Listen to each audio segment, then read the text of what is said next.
Home recording, the bane and the blessing of modern music production. Ever since this and this became widely accessible and we no longer needed this, and this guy too, everyone started tracking stuff on their own. That's right, you don't need a studio to record music these days. The good news is that most musicians already know that. But despite the internet being flooded with information about DIY recording, a lot of people still don't get it right. And while it's not exactly my business how musicians spend their free time, as a professional mixer who works mostly with multi-tracks recorded elsewhere, I'm often really disappointed with the quality of material I receive. So let's call this a quick beginner's DIY recording guide. I'll break down what you can record at home and, more importantly, how to do it.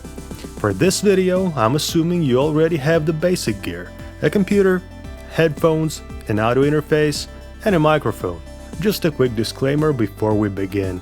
I'm not here to lecture or teach. I'm a professional mixer first, not a recording engineer. But I'd be glad if I received multi-tracks recorded the way I'm about to describe. I can be wrong, audio is still a bit of voodoo magic sometimes, so if you have a different experience, please share it in the comments. We're all in the same boat here. Let's go. Let's talk drums first. It's the foundation of your song, and arguably the hardest thing to record. It's also the instrument a mixing engineer usually spends half of the mix time on. Many people choose to skip recording live drums entirely these days, relying on MIDI drums, which can be a bit boring but understandable. Not everyone has the gear, skills, or budget to record a proper drum session. However, to my delight, more and more people are getting back into recording live drums. So what do you need for a DIY drum recording? Well, first of all, drums! A set of microphones, an interface with enough inputs, at least 7 or 9 if you want room mics, the more the better, basic mic placement knowledge, and a suitable space, ideally a good sounding room where your kit fits and your neighbors stay happy. A great sounding room isn't essential since you can always add room samples later during mixing, but capturing the natural sound of a well-balanced room can really add to the cohesiveness of a drum kit. As you can see, even the bare minimum for DIY drum recording is pretty demanding. That's why I highly recommend recording drums in a proper studio. But if you're set on doing it yourself, I suggest inviting someone experienced to help you during the session. Or better yet, jump on a video call with your mix engineer, like me, so they can guide you through mic placement and gain staging. You wouldn't believe how many times my colleagues and I have received just awful guitar and bass DIs, and sometimes they come from people who've been making music for decades. Here's the thing. While a huge part of your guitar tone comes from your hands, even if you're Steve Vai, plugging into the wrong input of your interface is going to make you sound not great. In my opinion, this is the most important rule of home recording for guitars and basses. Always use the instrument input on your audio interface. It's usually labeled something like this, or this. Or it might be a combo input with a switch, either automatic or manual, to set it to the right mode. Most of the time the instrument input takes a standard TRS jack. Why is this so important? Because the instrument input has the proper impedance for your guitar pickups. If you plug into a line input instead, your signal won't just be quieter, it'll sound dull, lifeless and cheap. This applies less to active pickups. Sometimes you can get away with using a line input, but for passive pickups, always use the instrument input.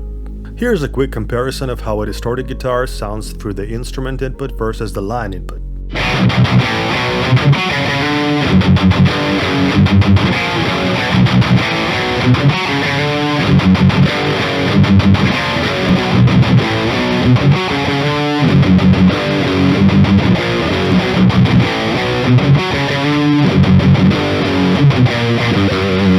Now I'm guessing you're not going to be miking up a guitar cab at home, so for the sake of this video, we'll focus entirely on direct recording. I probably don't need to lecture you about tuning your guitar and using fresh strings, that should be obvious, but there's one thing that needs to be noted. Some people recommend tuning your guitar after every single take. Personally, I think that's overkill unless you're recording a million takes like I often do. In which case you might need to retune even within the same part. If you have a heavy picking hand, try tuning the thickest string slightly flat. This prevents it from going sharp when you hit it hard. It's a well-known trick, but you'd be surprised how many people still don't do it. Another thing I've noticed is that many beginner musicians have never even heard about scale adjustment. This is crucial if you want your guitar to stay in tune not just on open strings but across the entire fretboard. Intonation setup varies depending on your bridge design, whether it's a tune-o-matic, a hardtail, a floating tremolo, or a locking tremolo. But there are tons of tutorials on YouTube. It's not complicated, but it's very important. Bad intonation is something you simply cannot fix in the mix. I'm not a pro guitar tech, but as far as I know, the impact of wood on electric guitar tone is minimal. I mean, if you put good pickups on a plastic guitar or even a shovel, it'll still sound pretty decent. So instead of obsessing over what material your guitar is made of, focus on the pickups. Choose them based on the genre you're playing. For example, if you play metal and your picking attack isn't super tight, active pickups like EMG or Duncan's can be a solid choice. But honestly, I've come across some surprising cases where a cheap, no-name guitar made in China with random pickups sounded better than an expensive guitar with high-end pickups. The same goes for bass guitars. It's not always about the price tag. That's why I highly recommend doing short DI test recordings whenever you have multiple options: guitars, pickups, interfaces, and sending those tests to your mixing engineer. Most likely your engineer will be able to hear if your DIs reamp well or if there's something off that needs fixing. Lately I've started doing this with my clients and the results have been much better. And lastly, let's talk input levels. When recording, pick with a solid attack and push the input knob until you hit the red indicator. Then back off slightly so you're just below the clipping zone. That way you're getting a strong signal without overloading your inputs. Sometimes clipping an input on a mid or high tier interface can sound better than the clean signal, but you need to have a developed ear to be able to hear it and determine if it can be reamped without issues. Now it's time to talk about recording vocals at home. In your bedroom, most likely. A quick disclaimer again, I'm no expert in acoustics, but after watching a ton of videos about DIY vocal recording, especially those discussing reflection filters, I noticed that the comment sections are often packed with insights from people who really understand acoustics. The problem is that a few of these experts make their own videos, and those who do rarely show up in recommendations. Plus, technical explanations can be overwhelming for many viewers. With that in mind, here's the plan. If you know something I don't, drop a comment. Let's make this a repository of useful vocal recording tips. Another thing to note is that we're on a shaky ground in this section. Different sources, including highly respected ones, give conflicting advice on DIY vocal recording, and people's experiences in this area range significantly. But I'll do my best to break it all down, sum it up, and add my own experience to the mix. And a couple of words about the gear. For DIY recording, the built-in preamps on most mid-range interfaces are more than enough. There's no need for fancy external preamps. With that in mind, let's move on to more important things. Okay, so recording vocals is crucial.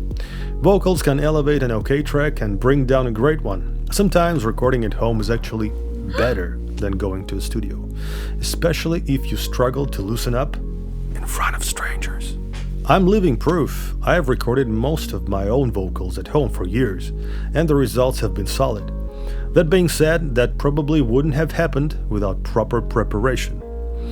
The key factors here are your room's acoustics, absorption, your vocal dynamics, and the mic type. Let's assume the worst case scenario. You're singing loudly and expressively in a small room with concrete walls. In this situation, even the most expensive microphone won't save you if you ignore the acoustics. In fact, DIY vocal recording is highly individual. There are a lot of nuances and variables. Your specific room, your voice type, your microphone, where you're positioned in the room, the acoustic treatment tools you use, and how they interact with each other. Recording vocals at home comes with two main challenges: standing waves and unwanted reverb. In our case, I'd say the second one is the bigger issue. Here's how we're going to deal with them. First is finding the right spot in your room. As I said, everything vocal recording related is very situational, but I will give you some starting points and general rules. Room positioning might matter or might matter way less in your particular case.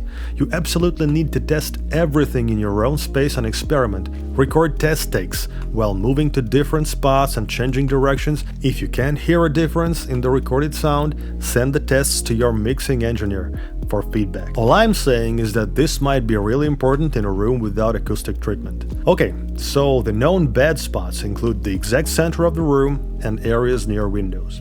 A better spot might be 1/3 of the way from the longest wall somewhere in the blue rectangle seen in the picture. This helps minimize the influence of standing waves on your recorded signal. But this is just a starting point. In a real room with bad acoustics, the best spot might end up being somewhere completely different. Keep testing! Once you've found a decent mic position, let's tackle sound absorption. In my opinion, the best prosumer option is to craft or buy some rock wool panels. They should be at least 10 centimeters thick, that's about 4 inches, with a density of 70 to 90 kilograms per cubic meter. Even better, go for 15 to 20 centimeter thick panels, which is roughly 6 to 8 inches, with a density of rock wool from 40 to 60 kilograms per cubic meter. This is crucial because unlike the acoustic foam you see everywhere, these panels will absorb more than just high frequencies. And they're not that hard to make. There are plenty of great YouTube tutorials on building DIY acoustic panels. Links will be in the description. Oh, and don't forget to add stands or feet to them to raise them to the mouth level, or just place them on something. In my studio, I built rolling benches for this purpose, but that's probably overkill for most of you. Just like in the previous section on vocal recording, the most controversial topic here is the placement of absorbers, whether they're panels or something else. Conventional wisdom suggests that the first priority should be placing acoustic treatment behind the singer, as cardioid mics don't pick up sound from the back. It is noted that the practice of positioning treatment cupped behind the singer originates from classic studio setups of the 50s to 80s, where vocalists faced a control room window. This arrangement primarily served a visual purpose rather than acoustic one. Classic studios were often large and acoustically well designed, minimizing the amount of unwanted reverb from any direction. The reality is that for some people, placing an absorber in front of the vocalist works best, while for others it's better behind them. That might seem logical considering the microphone capsule faces backward. Personally, I've had mixed experiences. It has worked differently every time. Here's a picture of how I recorded vocals for one of my albums ages ago. But surprisingly, I found that placing the absorber in front of the vocalist works best for me. I believe this comes down to the idea that the absorber catches the initial energy coming from the vocalist, preventing it from exciting the room in the first place. One thing I can say for sure, for best results you need to cover both the front and the back. And here's a little hack. Spacing an absorptive material a few inches away from a wall significantly increases its effectiveness. The same applies to sound direction. It's commonly believed that in an untreated room it's better to sing into the open space rather than toward a wall, if the vocalist is standing near one, as this helps achieve a drier sound. However, real-world experience, both mine and some others, suggests that this isn't always the case. Once again, I'll go against the grain here and say that more often than not, I get better results when the vocalist sings toward the wall, especially if there is some treatment on it. That's just how it is for me. Here are some quick starting points. Arrange the treatment like this. Front and back panels are a must-have for mostly empty room. And by front panels, I mean 3 panels that form a sort of a vocal shield in front of the singer. Why is this important? Again, the main goal here is to absorb the initial sound energy, meaning the direct sound from the singer. It should look something like this. These magnificent illustrations were provided by my friend and colleague Dmitry Fury. Ceiling and side panels are recommended and definitely worth adding if you can. Place the back and side panels about 1 to 2 meters away from you. You also can get good results recording in a room with plenty of soft furniture. Things like sofas, curtains, chairs, and open wardrobes help cut down reflections. No time for panels? You can go the full DIY route. In that case, use whatever soft materials you have. Blankets, mattresses, pillows, the thicker the better. These will help, though not as effectively as proper panels. Again, because they likely won't be thick, dense or porous enough to absorb lower frequencies. Place them where you would put the panels, which you didn't make lazy. For a quick ceiling fix, drape a blanket over a mic stand or anything tall enough. Get creative! In my studio, I use a ceiling cloud made from thick acoustic panels, but at home a makeshift setup can still work. That being said, I feel obligated to warn you about the following. Mineral wool is hazardous if not properly treated, so I wrapped mine in a super thin acoustically transparent plastic film, approximately 15 microns. Alternatively, you can use spunbond fabric. This adds a layer of protection without compromising sound absorption. Now you might be thinking, but Danny, what about those magical AI plugins that remove reverb from recordings? yeah, those exist now, they're pretty impressive, but not perfect. The truth is, no matter how fancy the plugin is, you'll always lose some of the good signal along with the bad reverb, so prevention is key. Now let's talk about some much more specific rules. This one's obvious, but still. Always plug your mic into the microphone input of your interface and make sure you're not hitting the red light on the input meter. If your song has both quiet and loud sections, it's not a bad idea to adjust the input gain accordingly. And don't forget to turn on 48V phantom power for condenser mics. Use a pop filter. Almost every type of mic benefits from one, unless you want your P's and B's to sound like a bass drum. If you don't like them, you can angle or slightly rotate the mic, like this, but that can be tricky to pull off. A pop filter is just a simpler solution. If you use a condenser mic, place it on a shock mount if you have one, and put the mic stand on a carpet. That helps reduce unwanted noise from your feet tapping, creaky floors, or any random vibrations. Consider using a dynamic microphone. While it's commonly believed that condenser microphones are more sensitive to unwanted reverb, they are actually much more sensitive to small sound details like lip smacking or footsteps, rather than the room reverberation. As for why, I still recommend using dynamic microphones. We'll cover that in a separate video. But still test it out. If your condenser mic doesn't give you problems with picking up the ugly reverb, by all means use it. Go for cardioid mics. They focus more on your voice and less on everything else. But please know that not all polar patterns are exactly the same across different microphones, even if they are labeled with the same type. So for example, if you notice a difference in picking up ambient noise between a condenser mic and a dynamic one, that can very well be due to nuances in the pickup pattern configuration. Watch your distance from the mic. For untreated rooms, I'd advise singing closer to the mic, around 5-6 inches from the mic's diaphragm, with the pop filter somewhere in between. This will increase the proximity effect, but will make unwanted reverb less prominent, which, if you ask me, is a fair trade-off. But the plosives problem must be taken care of, no matter the distance. Use direct monitoring on your audio interface. If you're thinking, Direct what now?